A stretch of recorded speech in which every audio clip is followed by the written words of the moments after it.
What is up, everybody, and welcome back to episode 21 of our Pro Cyclist mode, where today we have a very interesting episode. We will start off with the Ronde van Vlaanderen in search of our third monument, and then we will move to the last four stages of Iztulia Basque Country, and we will end with Paris-Roubaix, or we might also be able to sneak in the Amstel Gold Race this episode. But regardless, we have two monuments we are fighting for and a stage race where we can see if we can fight for another jersey or maybe even get into the GC race. But before we get into the start of the Ronde van Vlaanderen, it is that time of the year where we get to see which teams will be available for us to potentially ride for next year, and I have it sorted by the best squad for the 2027 season, and that's going to be Team Vittel, Jumbo-Visma, Alpecin de Koenig, EF Education Easy Post, Ineos Grenadiers. We could choose to stay with Bahrain Victorious, or one of these teams that are below them. Lotto Destiny, Bora Hansgrohe, UAE Team Emirates with no Tade could be an interesting one. Movistar doesn't have any real big threat. I think Enric Mas has moved to Jumbo-Visma, who Jumbo-Visma could also be a pretty interesting one. They're not weak, don't get me wrong, but they are without Jonas Vingegaard or any real GC threat. So Jumbo-Visma now is more a hilly type team. They're more like Alpecin de Koenig in real life.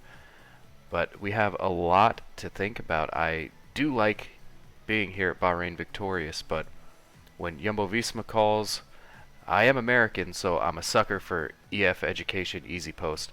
Love me some John Vaughters. But I think Team Vittel is probably going to be out just because it's a fake sponsor. It's kind of the give and take with this mod, but very cool jersey. It is the old FDJ team led by Lenny Martinez. But I think maybe Jumbo-Visma, EF, Ineos might be pretty fun. UAE or Movistar will be the ones that we're really looking for this year. And that will start us off with the Ronde van Vlaanderen. We all know it. It is a monument. A 256.9 kilometer hilly cobble stage. Also, I think it is definitively my favorite race to watch in real life. Milano-San Remo probably second. These are one-day races. It's the Grand Tour's 100% favorite thing to watch, but one-day races, Ronde van Vlaanderen, Milano-San Remo, and then probably I do love the Amstel Gold Race. It seems like something crazy happens every year towards the finish. But right now, we're going to be focused on trying to win our third monument of our career after taking the first of the season with Milano-San Remo. And if we take a look at the favorites, we are somewhat surprisingly not on the list. I guess our cobble stat isn't good enough, but I don't think the cobbles are going to be too difficult to keep us away from a front group. But we do see our teammate Matej Mohoric there. If it looks like we're not going to be able to make it to the end, we will work for him. And we are here with 47k left. Mathieu van der Poel up the road. An early break of 8 decided to go up, and we are going to be working with Tadej Pogačar to catch this front group. I tried to bridge across alone, but unfortunately I did not have enough in my legs. It doesn't spell success for the end of this stage as we go directly through a car. The arrow on that's going to be incredible for us. But now we're just going to try and sit with Poggi and hope he can take us back to the group of favorites. And here with 30k left, Remco has also joined the group. We are at the bottom of the Hotondberg, and the peloton has just caught us. So we're going to have to up our pace to try and stay with them. Hopefully Ben Tullett will get out of our way, and we will stop having orders barked at us. But it looks like this front group has just snuck away while we get blocked off up the cobbled climb as Dylan van Barle tries to pull it back. And I think that might be our race over. here at the Ronde van Vlaanderen, as Mathieu van der Poel also gets pulled back. And with 20k to go, we are going to go up the Clermont for the last time. And as you can see, our stamina not in a great spot. Very quickly falling down, and we are going to crack on this climb if we do not set our pace a little lower, even lower than that. And we have officially ran out of all stamina, so now it's time to block off all these riders. We don't want anybody to get past us.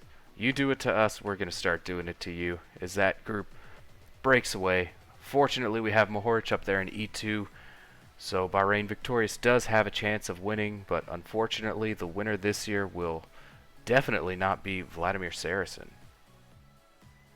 And with 5k to go, we have ridden in on Dylan van Barlo's wheel, and now we're going to set our own pace and try and finish as high as we can here towards the end, as Sweeney looks to stick on our back wheel, but with 3k left, our energy's still running down a bit too fast, so we're going to slow it down and try and use our acceleration there towards the end. Van Barlo looks like he can barely follow.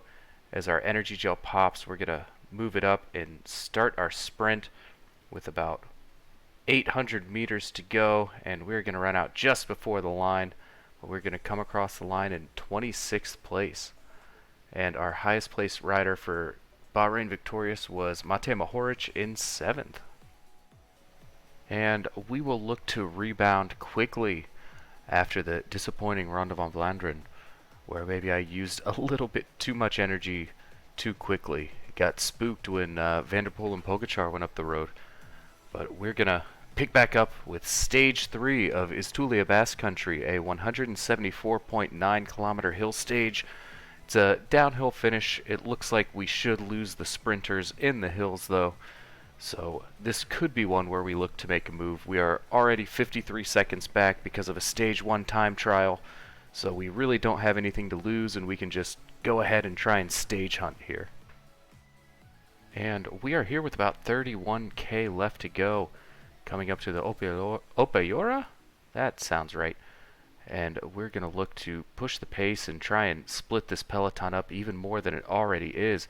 Peo Bilbao trying to break the wind for us. Bob Jungels also trying to lead the group up this little climb, and we are not going to let that happen. We're going to use 92 effort to try and split this group in half, going up this last categorized climb, as we can turn ourselves down a little bit to regain a little bit of our red bar before this last climb. And I think if we pace on 87, that should be good enough to definitely reel in the one-man breakaway. But there we go. We have split the peloton.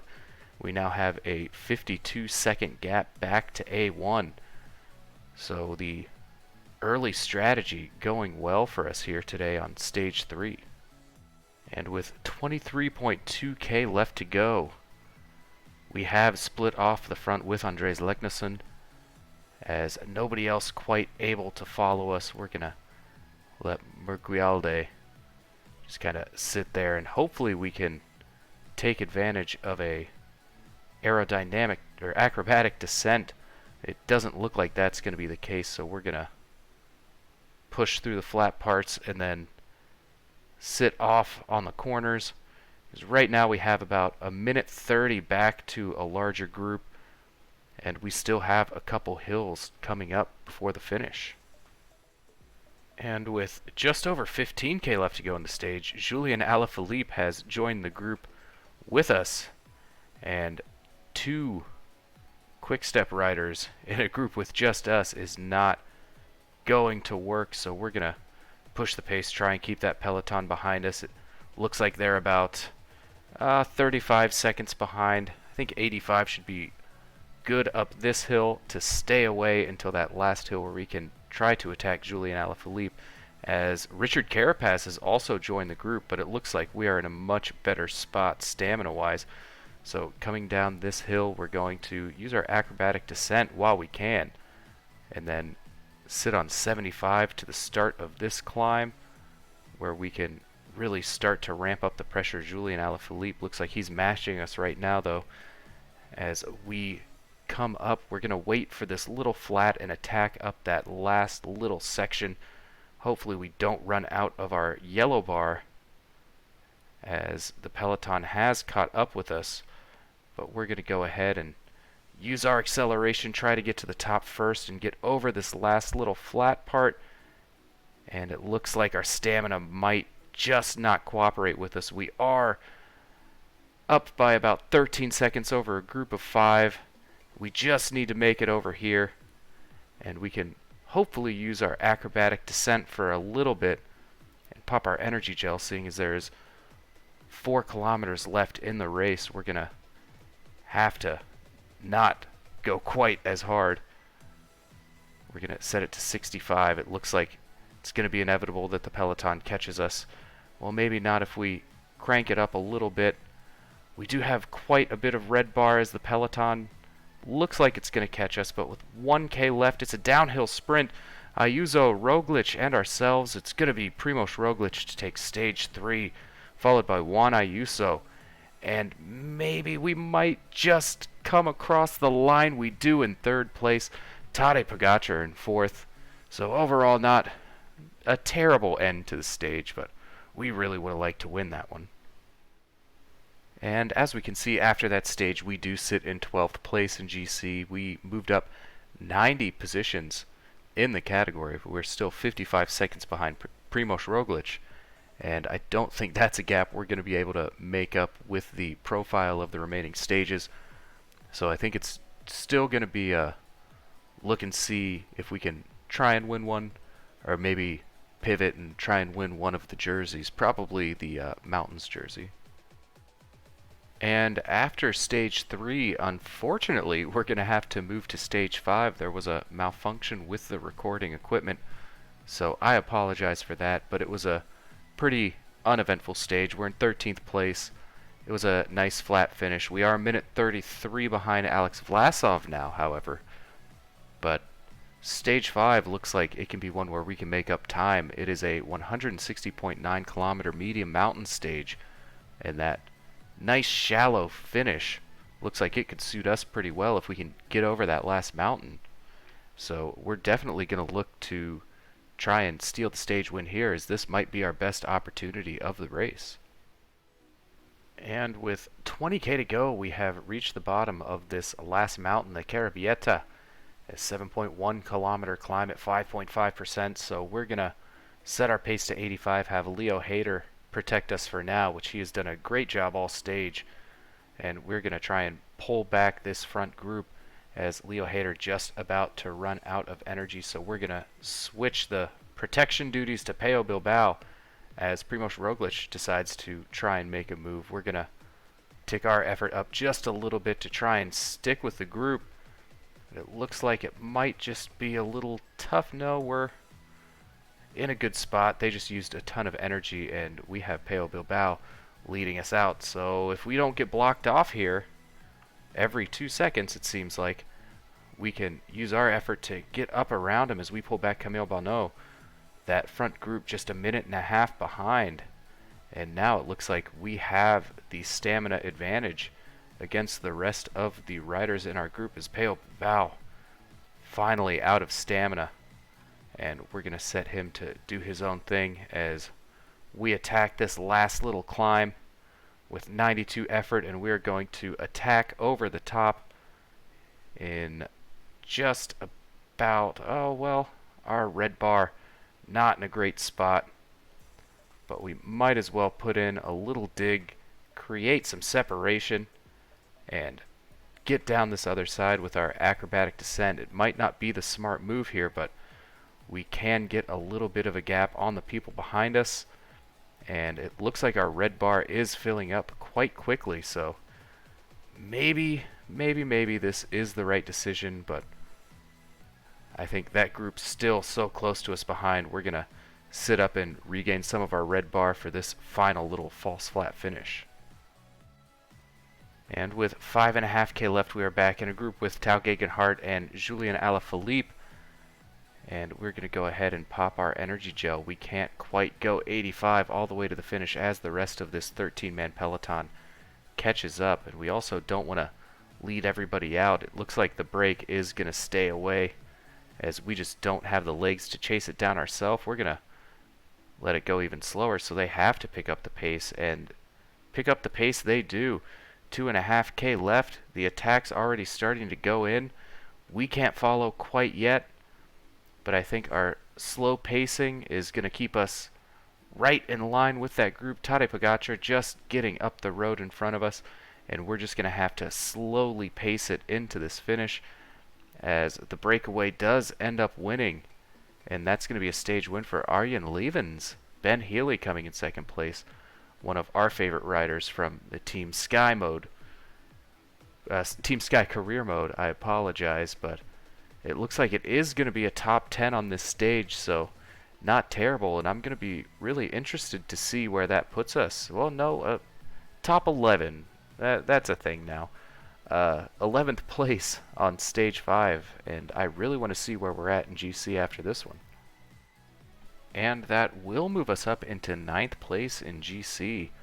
I know this is one of our objectives for the season, and in Pro Cyclist mode the objectives don't really matter too much, but being our highest placed rider is a pretty nice feat for just a little hills guy. But we're going to look to take the energy to the final stage, stage 6, and see if we can end this with another, with a first stage win of this race. And here we get our first look at the last stage, stage 6, Ibar to Arate, a 127.8 kilometer hill stage, but it's all uphill to the finish, and that's going to suit us perfectly. So we are definitely going to look to take some time and really go for this stage win. And we are here with 25K left at the bottom of the second to last climb, the Urcaregi, and the pace is really starting to crank up, as the break still has a minute and a half with only 23 kilometers left. You can see all the big boys up here pacing for their leaders, but we're actually going to start to push the pace ourselves once it flattens out here a little bit. Payo Bilbao doing a great job getting us to the front. Only 47 riders left in the peloton as our red bar starts to go down slightly, but again, we have Payo Bilbao as a domestique, so we are catching that front group very rapidly. We're actually going to slow it down and wait to make our attack on that last hill. And we are here with 6.5K left to go. We are at the bottom of that last climb. Leo Hayter is pacing for us as Tadej Pogacar makes an attack. We're not going to bite just yet. We're going to see if we can pace him back a little bit. Our stamina still in a pretty decent spot, as I think that's Juanpe Lopez going up the road as well. But Tadej has mistimed some attacks recently, so we're not going to be too worried about it for the time being, as we're going to inch our way up to 87. And with about 4K left, we're going to pop our energy gel. But it looks like we have kept everybody together, and now we can pop our energy gel, move it up to 86, see if we can drop some of these big name riders. Right now, Leo Hayter doing a great job, but his yellow bar is almost out, and as soon as it is, we're going to go ahead and launch our attack. But that's going to have to come right about now. Leo Hayter is basically dead, so we do have a tiny gap. We're going to use that gap, sit up, and ride with these guys to the line as it just flattens out towards the top. And with 1K left, we don't have enough to sprint quite yet, but with 0.6, we're going to go ahead and launch, but it's going to be Alex Vlasov, Joao Almeida, and Tadej Pogacar. But we are going to end up with a top 5 on stage 6, coming in just behind Juan Ayuso. And unfortunately, that result will not move us up in the GC, so we will leave Iztulia Basque Country empty-handed. But we still have one more race in this episode, and it is a big one. And that race, of course, is going to be Paris-Roubaix, the Hell of the North, a 258.9 kilometer cobbled flat stage that is just absolutely brutal. I don't know if we have the cobble stat to keep up with the big names just yet. Maybe we do look to improve that with what might be our last improvement. But if we take a look at the favorites over here, yeah, we're nowhere near the list. Mate Mohoric is, though, so if things start to go bad for us, of course, we're going to work for him. We love Mate Mohoric on this channel. And at the start of the race, we have been given the role of Barrador, so it is just about that time to start our attack for the day. But as you can see, our green bar in a terrible spot after Iztulia Basque Country. So well, I guess we can't follow. We're going to make an attack of our own, get up there with Romain Gregoire, and see how this race shakes out. And unfortunately, a few kilometers back, we did have a fall. We've been trying to get back onto this front group, but I don't think it's going to happen. Well, unless they pull up right here, but I think the fall, that hit to the green bar, is going to basically rule us out of this one, so we're going to take it slow, get back to the peloton, and then probably catch up towards the end, and we will do another race this episode, because we can't end on a Paris-Roubaix like this. And we're here with 2K left. Wout van Aert has won Paris-Roubaix, and we are back here in A2, about 12 minutes behind, and we do not even have enough space to get a sprint off, but we're going to come across the line in 99th place. But we will put the disappointment of Paris-Roubaix behind us because it's time for the Amstel Gold Race, a race we were close in last year, and we're looking to win it this year. We're in great shape. It's a 212.4 kilometer hill stage, and if we go take a look at the favorites, there we are.